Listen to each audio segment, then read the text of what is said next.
Hey guys, welcome back to another Access 72 video, and in today's video I'm back with another interview and I'm here with Ben Mcgivern. Ben, how are we doing, man? Yeah, I'm not too bad. Yourself? I'm doing great, mate. It's a pleasure to have you on the channel. Yeah, thanks for having us on. Okay, A lovely stuff, pleasure. lovely stuff. So, just to make sure I got it right, you're a 35-year-old super middleweight who's 5'2" and 1. Yeah, well, I'm actually middle. I don't know why the boxing board control haven't moved it to middle, but Mm-hmm. I started off at super middle, and my previous few last fights have been at middle. I won the Celtic title at middle, so I don't know why they've not moved me down to middle, but my next fight is at super middle, so. Okay. No, yeah, of course. Now we'll talk a little bit more about that in just a moment, but the question which you always like to start off with, why did you start boxing? Through a family friend. It was my friend that was at school with his big brother. He was at a club, and he was good at it. He's a bit older than myself and his brother, and it was just his mum says, "Why don't you go and go along with David?" And just from there, we went and I tried it out, and just as a wee guy, you're in and out. The gym like a playground kind of thing, and I got to like it, and just one thing led to another. And the man that ran the amateur club at the time, God rest him, was Rab Bannon. He pulled us into the room and says to us, "Listen, this isn't any playground, pal. It's like, this is serious. If you're going to take this serious, and you're coming 5 days after school. If you're not serious about it, don't come at all." So since he spoke to me, I can always mind the words it says to me. So since then, I was doing every day after school, and it was the best move I've ever done. Yeah, of course, mate. And so, I suppose, do you remember what happened in your first amateur fight? I can actually just get it sent to me. Well, the alongside my trainer was my coach was his trainer was Bobby McIntyre. Bobby McIntyre has got must have had it on a computer at the time. It was quite good to look back on when I get sent him. He sent a few photos and videos, and I can always remember my first amateur fight. It's like anything else. It's like your pro debut as well. You'll never forget it. Yeah. It was sluggish. I was just a wee brawler. I was flinging my arms like windmills. I actually got my hand stuck in the rope when I was fighting with one hand. I kind of forget the guy in the headlock. I was still swinging with the other hand. It was a scrappy wee fight, but at that time I thought 1 minutes were very, very long. I was blown out my bum. But yeah, I think it was about 11. I think that was all, the age that you were allowed to box back then was about 11. But yeah, my debut fight was very interesting. The debut fight for my amateur was actually the boy that actually got me into the gym. The brother that I was at school with was meant to fight the boy that I fought. Wow. No, I wasn't meant to fight. I only went to the show to show support. Wow. And the boy Scott Ferguson was meant to fight a boy called Brian Ellis, and Brian Ellis was David Ellis's younger brother. Right. And because how good David Ellis was, Brian Ellis, he didn't want to fight Brian Ellis because he was David Ellis's brother. Right. So that fight never happened, and I was at the same weight, and then I fought that boy on the night. So it was like a fight that I wasn't planned to have, but it happened, and I won. Of course, now that shows how crazy the amateurs are. And so I suppose throughout your whole amateur career, what would you say is your biggest achievement? My biggest achievement was, well, there's quite a few, because as I say, I just went into to try it out, but to say that I represented my country, and I got silver in the British, bronze in the Four Nations. I won numerous Scottish Western titles. I fought for Scotland, obviously, in the Four Nations and the British. So all in was, I would say, round about my time was basically British and Four Nations was the biggest achievement. We didn't have back then. We didn't have what you do have now, like all the tournaments for boxing Scotland, elite, etc. You get to go all over the country, kind of thing. Well, for me, it was kind of a your weight category and like your age kind of thing. It depends. So the older ones got to go the furthest kind of way, and they got to go abroad. And for their time, it was like we'll go down south, etc. Do you know what I mean? So yeah, I say represent my country on the British against silver in the British, which I get robbed in the British. I actually won. Okay. I should have won gold. My manager actually threw the medal because I get robbed down. I might say it was round about Newcastle area, but I was kind of comfortable in the fight, and at that time I can remember, and I was kind of a showing off, kind of a swing the arm up, kind of, and I get pulled over, and the ref's like, right enough for that, and she's right, no bother. I'm not so comfortable I was winning the fight, but obviously they didn't like what they seen, and they gave it to the other one. Maybe it was I bumped myself in the bum, obviously scratched showboat because I felt comfortable in the fight, but I'll take silver all day long. Do you know what I mean? It's just to get to that. Regardless, it's a loss on my record for them. I won it, but a loss is a loss. It's a lesson, isn't it? Yeah, of course. Yeah, there's lots of fights like that happen in the amateurs. You always hearing things like that. But I suppose you kind of touched upon it there, how amateurs have changed. And I mean, now you've just seen the Harrogate Cup. That was a much bigger event than it's ever really been before. It was all over DAZN and everything like that. And I suppose for you, when you were in the amateurs, was it quite difficult to get your name out there? Back then, I would say it was, yes. It was back, I think it was early 2000, 2001. Now, if I remember rightly, it's like getting sent photos. It was like now you're like, wow, did somebody take a photo of it? And like a video, it was like the video cams where it's getting fuzzy back. I'm saying as if I'm about 50 here, but that's the kind of it.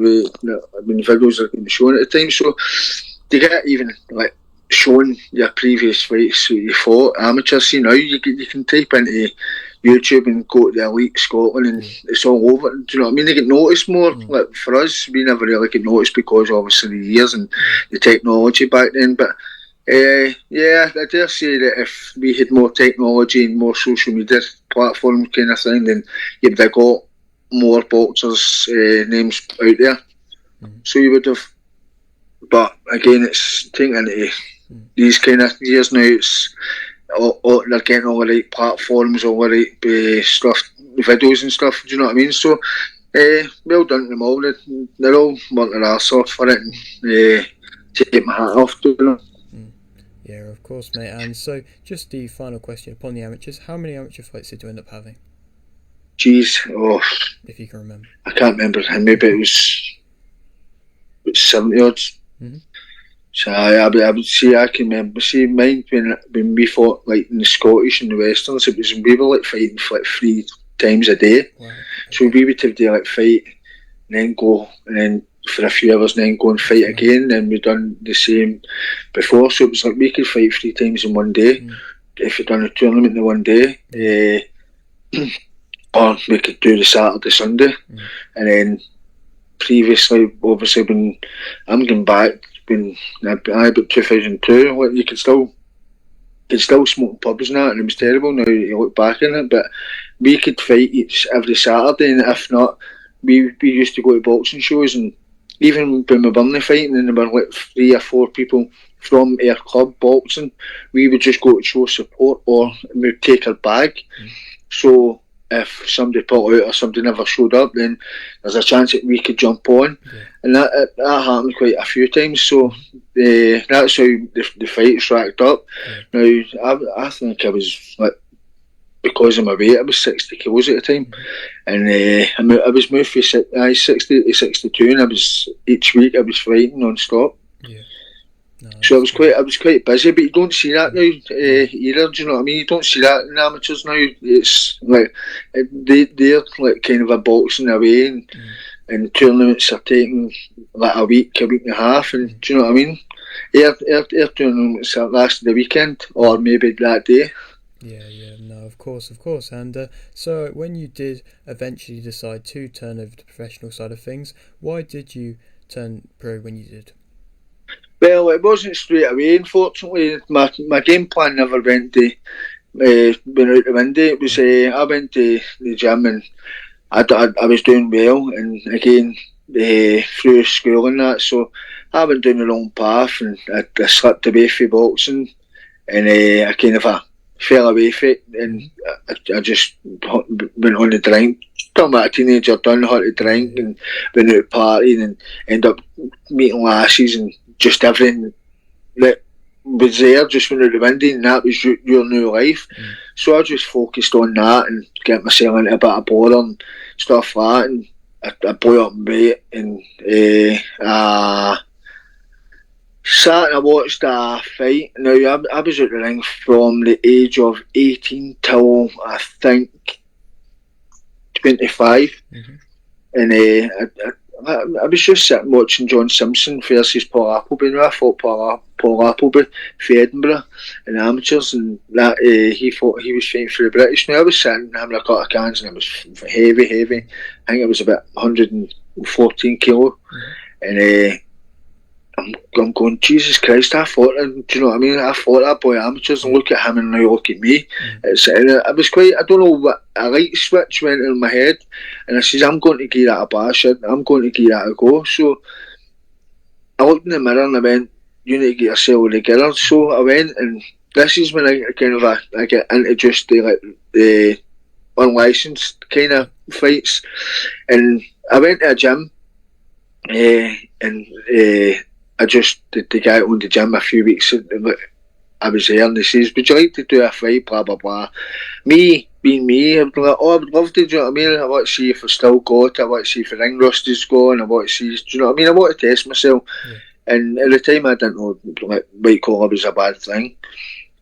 So I went and done it, and I done well. Obviously, people will look at me even I know what to say to him. Do you know what I mean? But never judge a book by its cover. Obviously, do you know what I mean? I've never been one to have a 6-pack or stuff like that. You know, I did when I was amateur, but for obviously growing, I've never been one to look like a boxer. Do you know what I mean? But you never judge a good book by its cover, and everybody always gets blown away when they actually see me fight, and they've always got their arse at the end of the seat. So I went and done that, and I started knocking people out for fun. And I got the buzz back, and then I just ended up training harder and harder. And I moved over to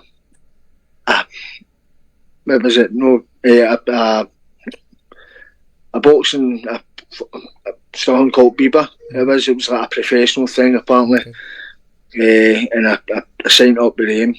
And this was like the professional there, and again I'm like, aye, so take it. So I thought I was a professional, and then I've done well with there. I've been down to Essex for a guy that had the British Boxing Board to control licence before he lost it, and this is when I found out the truth about the environment I was in, the British Boxing Board, British and Irish Boxing Association.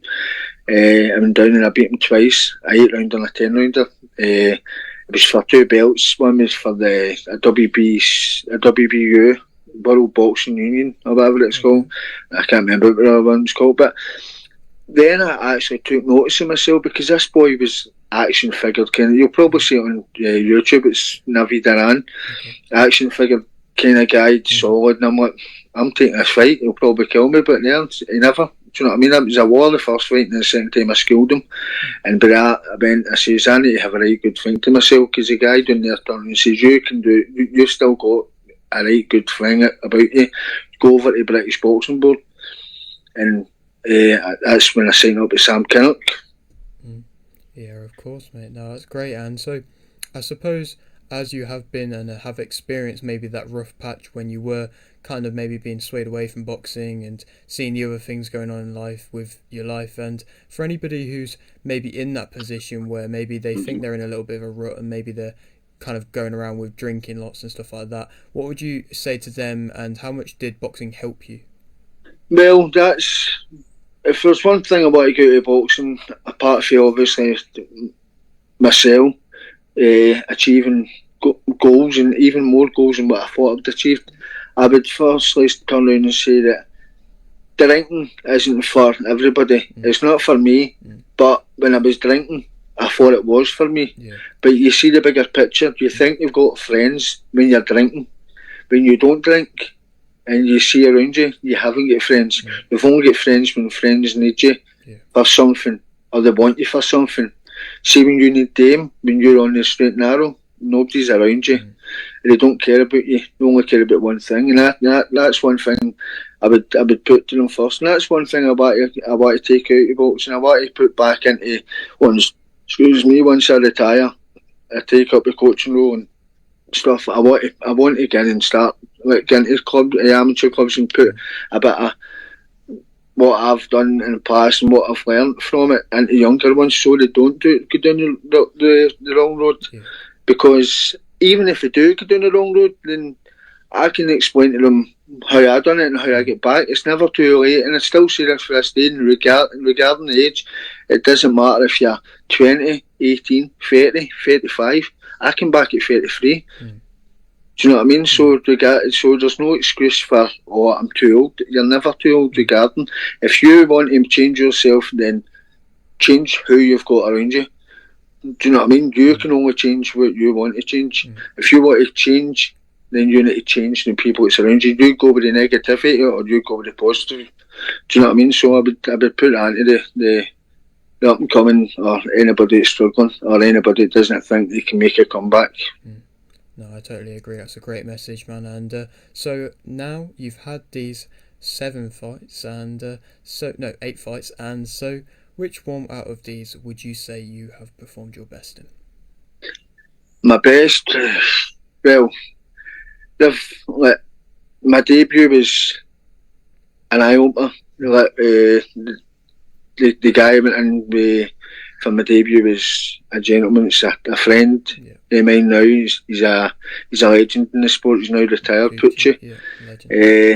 He's a legend. I learned a lot from him. I'm glad I got him for my debut because the stuff I done in there that I done wrong, and he caught me. Do you know what I mean? He made me work, because if I never worked, he jumped on top of me. So he made me work for every second of that 3 minutes for the 4 rounds. So apart from that, I would say the best one was probably my last performance, because not only did they win the Celtic, but I know it was only, it says on the scorecards it was only with 1 point. I believe if you watch back, I believe I won more than just the 1 point. I believe I won more rounds.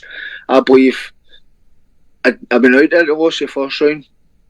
I won the second, third, fourth, fifth, sixth, seventh, and I believe I won the 8th.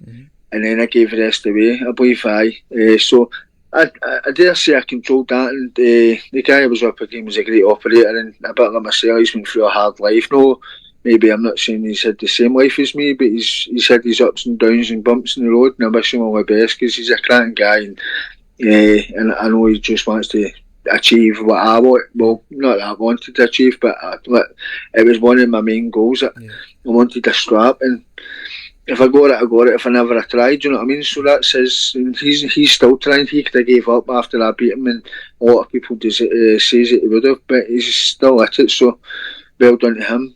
So I would say my last performance, but every one of my performances is going to be better than the next. If you get me, do you know what I mean?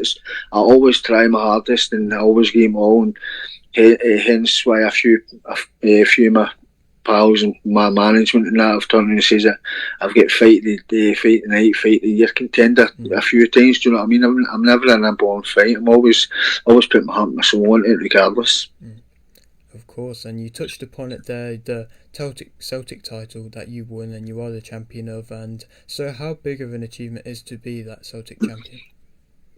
Well, to be honest with you, I only came into the boxing to tick a few boxes. Like I say, go to amateur, and I knew there was something missing. So to become professional by British Boxing Board was a goal of mine to amateur boxing straight away, but never worked out like that. But to say that I've actually went and done it was a goal of mine. So, and if I got the opportunity to fight for a belt, then it'd be great. But my eyes were like kind of on a Scottish to kick off with, but my first title I fought for was a BUI.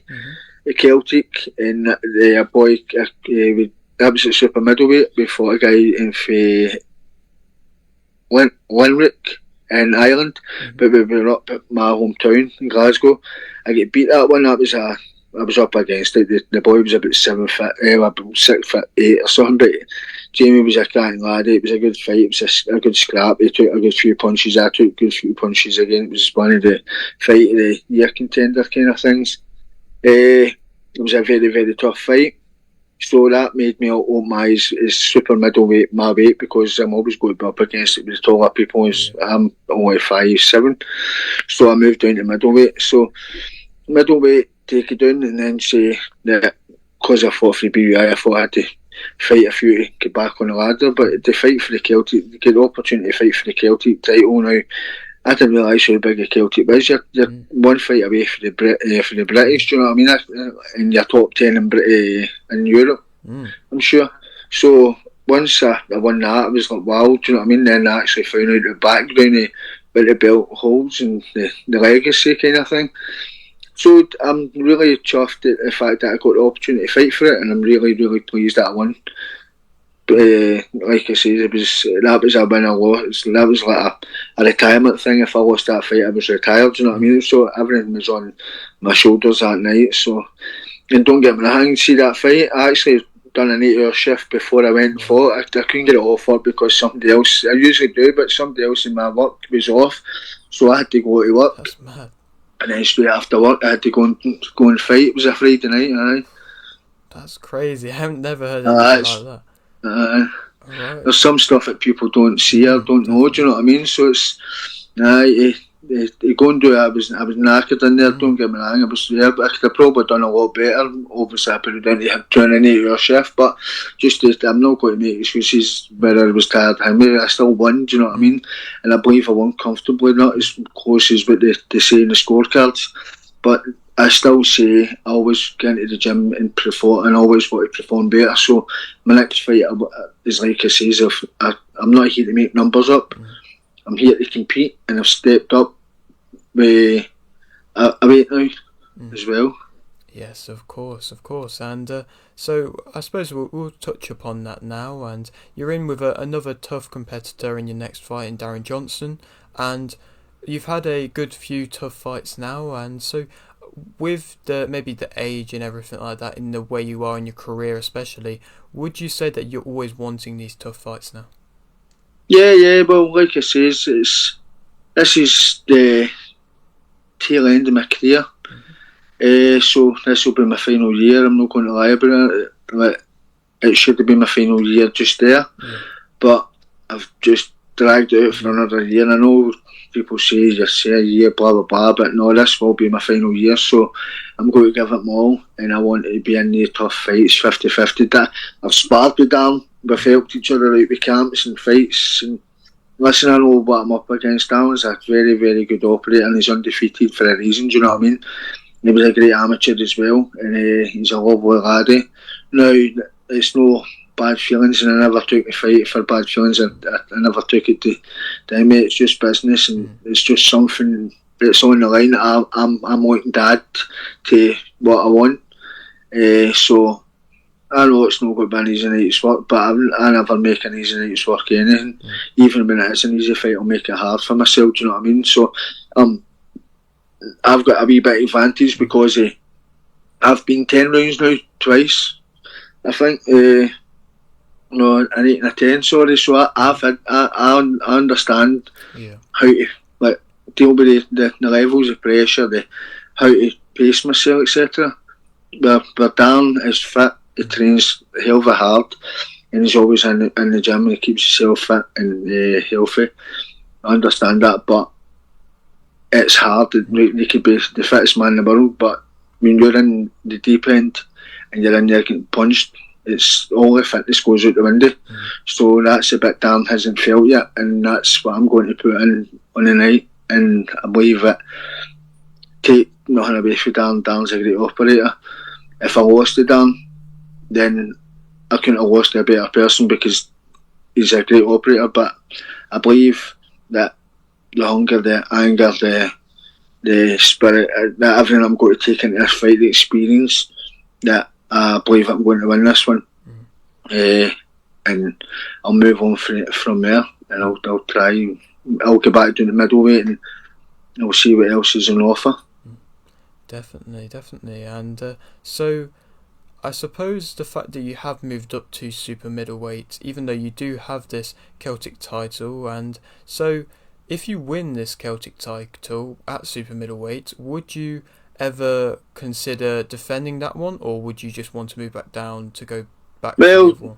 It's a Scottish title I'm fighting for, the super middle, so it's Celtic middleweight. So as I say, super middleweight isn't my weight. I fought Jamie Morrison and I struggled to be height, and that's another factor why I know what I need to do against the taller opponents, and do you know what I mean? So I just went glory hunting for the head, and I just got my game plan right out the window.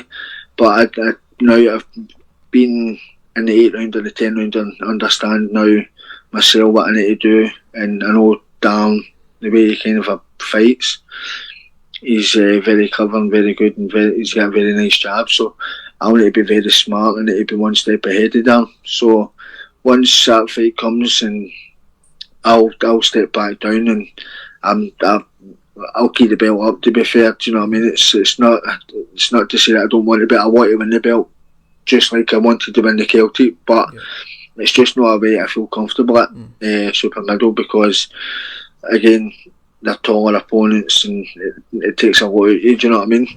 And I feel at my I feel as if I'm at my comfort zone, because I made championship weight at 11.5 stone when I fought for the Celtic, so and I felt good then. Do you know what I mean? Like I says, I'd done 10 rounds and I was comfortable.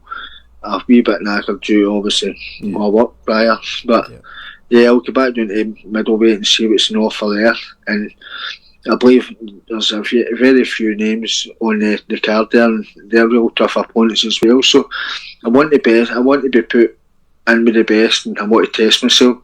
Like, records are for DJs. I'm not interested. I've already lost to 2 good opponents. Do you know what I mean? So I'm not interested in protecting that 0. Do you know what I mean? I've lost twice, and I'm not scared to lose another twice.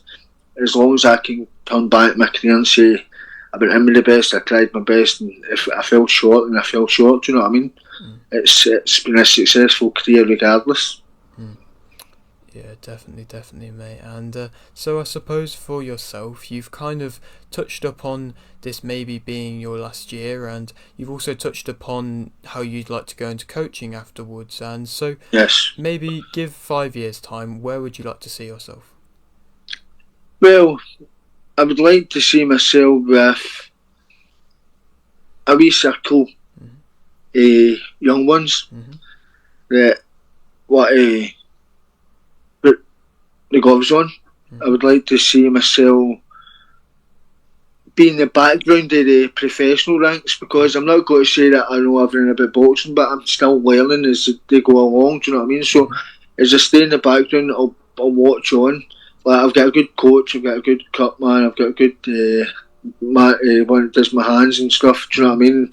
Like, and John Wilson and Chris Rogers and Paul. I've got a great team around me, so what they do for me and the rest of the boys, and Steph McCausland as well, is they do a tremendous job. Do you know what I mean? And hats off to them. Now, Chris Rogers, he and Paul, they do the cut, the course, and the hand wrapping. Now, we went to a hand wrapping course, and you don't actually know how much they need credit, because they've got 1 minute to fix an eye if you've got a cut, to fix any cuts, body, nose. Do you know what I mean? In 1 minute. I didn't realise this until I went on a course, and I went, Jesus Christ, you know what? That 1 minute you have got a lot to deal with. Swollen eyes, swollen head, body, nose, body, eye, all at one time. Well, you're speaking to your coach, while he's speaking to you, so you're trying to listen while they're doing all of the work. Hats off to them, honestly, in 1 minute. So they do a good job, and I'm learning a lot off them while I'm watching, and do you know what I mean? So they do a tremendous job, and I'm learning on day by day in the gym, watching them do what they do with the other boys, and So I would like in 5 years' time to be somewhere around where they are just now. Do you know what I mean? Mm-hmm. But I'm not want to step ahead of myself and say I'll be here, I'll be there. Do you know what I mean? So I'll take baby steps. It's baby steps at a time, and I'd like to just start off with young ones and just put in a bit of what I've went through into kids. Like if they decide to go on the wrong path, it's not worth it. Look at me. Do you know what I mean? The time I lost when where people keep coming up to me and saying to me, if you never went away for the many years, can you imagine where you could have been, etc. Do you know what I mean? So, it's a kick in the teeth, to be fair, listen to that, but it's also, it's true, do you know what I mean? But never say never, do you know what I mean? I come back and I've done what I've done, and regardless of if I lost every one of my fights for now to hang my gloves up, I've still walked away with a scrap, so it's in a big achievement for my behalf. I done more than what I expected to do, and probably what a lot expected me to do. Yeah, okay, mate, of course. And so I'll leave with this final question, which I always like to ask. You've got a little bit of a platform here. Would you like to shout anything out? Yeah, I'd just like to thank my coach, John Wilson, my cutman, Paul and Chris Rogers, for the tremendous work that they do. I'd like to shout out to my missus for putting up with me day by day, looking after my kids while I'm away working and training and stuff like that. She puts in a tremendous job, and she's done a tremendous job with my kids, and thanks for being my biggest support. And also my sponsors, every one of these, I've got too many to shout out, but every one of these that's backed me, thank you very much. And the ones that has backed me and no longer backed me, I appreciate it. And the ones that still back me from this day, thank you very much. And I look forward to continuing the career alongside yourselves. Brilliant, mate. Okay, well, thank you very much for doing this. Maybe when you do finish everything and you get to the end of your career, we can come and have another chat again. Oh, definitely, I would love that. Definitely. Brilliant, mate. Okay, well, if you are new around here and you haven't subscribed, please do so. Like if do need like video, and thanks for watching. Right, mate.